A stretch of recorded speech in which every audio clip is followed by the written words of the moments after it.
Friends, welcome back to Aliya port. आज का हमारा टॉपिक है इक्विपार्टीशन प्रिंसिपल या डिग्री ऑफ फ्रीडम। देखिए, कोई भी मॉलिक्यूल्स में जो एटम्स हैं, उन एटम्स की एक्स वाई और जेड डायरेक्शन में कैसी मोशन है वो उसकी डिग्री ऑफ फ्रीडम बताती है।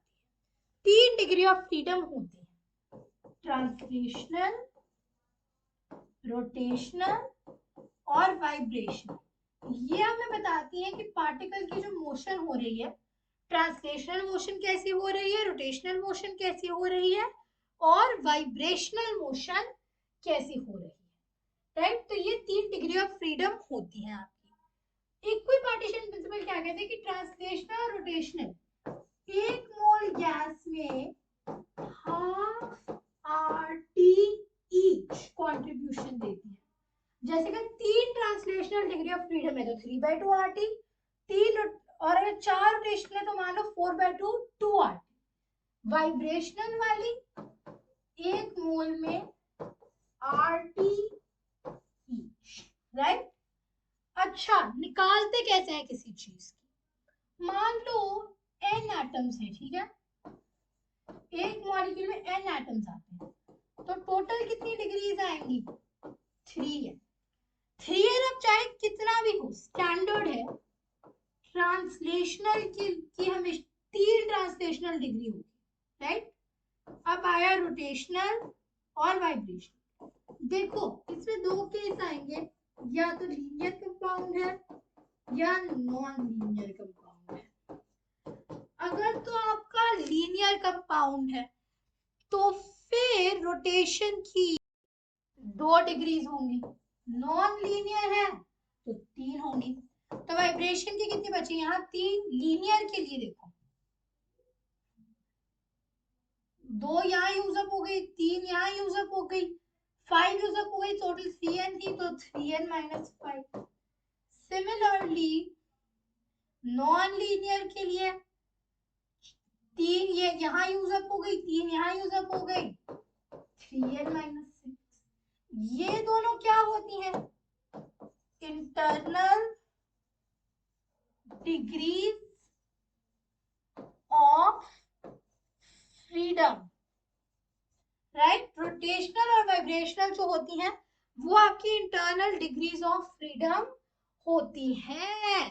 तो देखिए, टोटल अगर n है, एक मॉलिक्यूल में n एटम्स है, टोटल 3n डिग्रीज होंगी।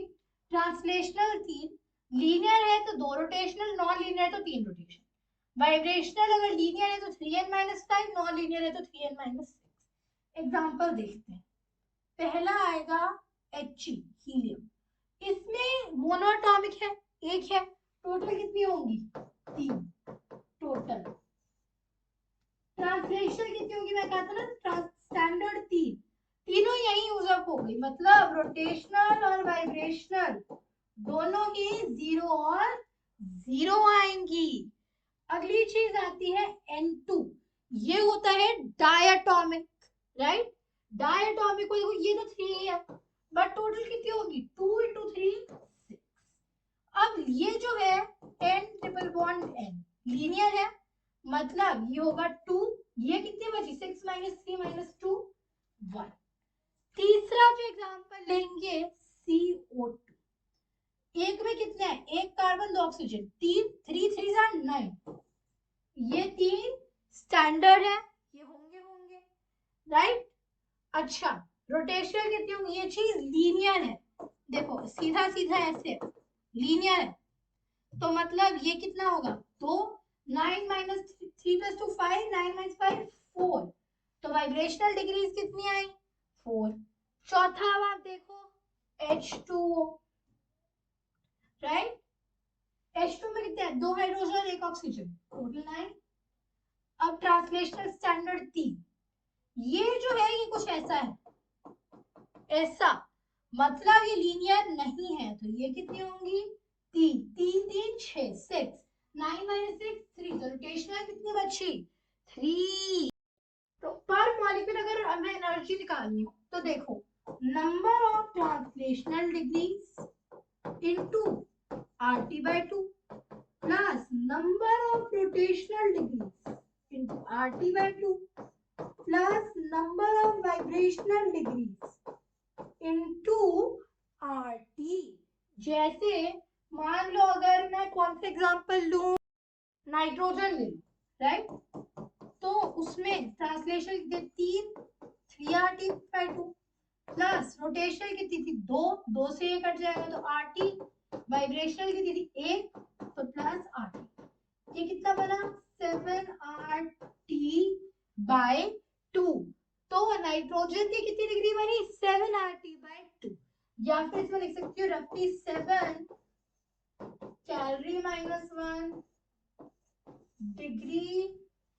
Degree minus 1 mole minus 1। अच्छा कैलोरी के आगे माइनस 1 नहीं आएगा, calorie degree minus 1 mole minus 1। वह RT by 2 को मैं लिख सकती हूँ 1 RT by 2 is equal to 1 calorie degree minus 1 mole minus 1, right. तो नाइट्रोजन में थर्मल कितनी आनी चाहिए 7 calorie degree minus 1 mole minus 1, लेकिन जब हमने देखा कैलकुलेट किया तो कितनी आई real value 5 calorie degree minus 1 mole minus 1। 5 7 नहीं आई 5 आई, एक RT कम हुआ, कौन सा ये। पता चला कि ये जो वाइब्रेशनल डिग्री ऑफ रोटेशन है ये सिर्फ बहुत ज्यादा हाई टेम्परेचर पे ही एक्टिव होती है। जैसे एग्जांपल देखो, ग्राफ प्लॉट किया मैंने मान लो, राइट, किस चीज का, ये है मेरा CV और ये है मेरा T। देखो ये 3R by 2 से शुरू किया, ये हम आ गए 5R by 2 पे, ये हम आ गए 7R by 2 पे, राइट। अब देखो हमने शुरू किया कुछ स्पेसिफिक टेम्परेचर तक यहाँ चला, फिर ये 5R by 2 पे आ गए, यहाँ तक चला, फिर ये बहुत ज्यादा हाई टेम्परेचर T2 अटेन किया, तो उससे क्या हुआ ये उठ के यहाँ तक चला गया और यहाँ 7R by 2 पे आके रुका। यहाँ नोटिस करो 7R by 2 पे आके रुका एक बहुत ज्यादा हाई टेम्परेचर, ये कितना है R, ये कितना है R, राइट। तो देखो यहाँ पे है ट्रांसलेशनल, यहाँ है ट्रांसलेशनल प्लस रोटेशनल, और यहाँ आके क्या हो गए translational plus rotational plus vibrational. मतलब जैसे जैसे टेम्परेचर बढ़ेगा, ये यहाँ पे क्या था मेरी CV क्या होती है heat capacity at constant volume. मतलब जैसे जैसे मेरा टेम्परेचर बढ़ेगा कांस्टेंट वॉल्यूम पे मेरी हीट कैपेसिटी भी बढ़ेगी। अच्छा एक चीज जरूरी है, जितना भी हमने किया है ये सारा अप्लाई होगा सिर्फ आइडियल गैस पे, ये जितना भी है all this applies to ideal gas only, right. तो रिवाइज करते हैं डिग्री ऑफ फ्रीडम क्या होता है, एक तरीके से हम कह सकते हैं कि degree of freedom is number of coordinates required to locate, क्या लोकेट करने में, all atoms of a molecule।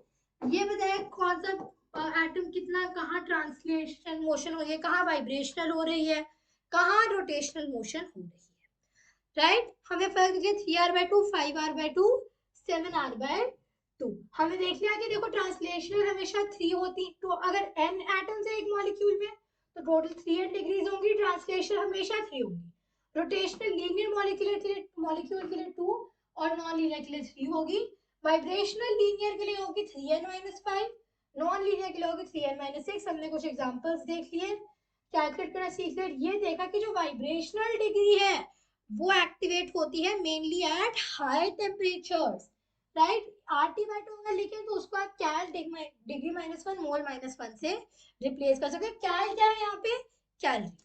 I hope concept clear है। That was all for today's video. Goodbye. Thanks for watching.